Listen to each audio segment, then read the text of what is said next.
Bensouda.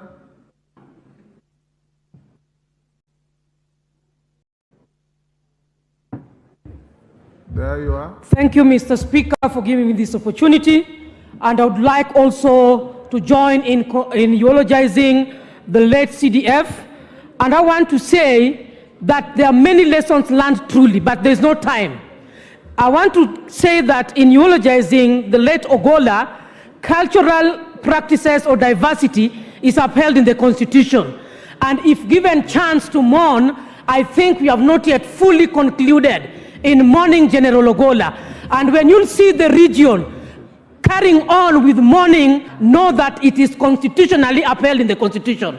Number two, I want to say that this House must learn that when ad hoc committees or any committee of inquiry is formed to provide for a report, and I'm talking from the perspective of what the President said, that he is going to make sure that truth and nothing but the truth is given. Your time is up. Order, Bensouda. Your time is up. KJ.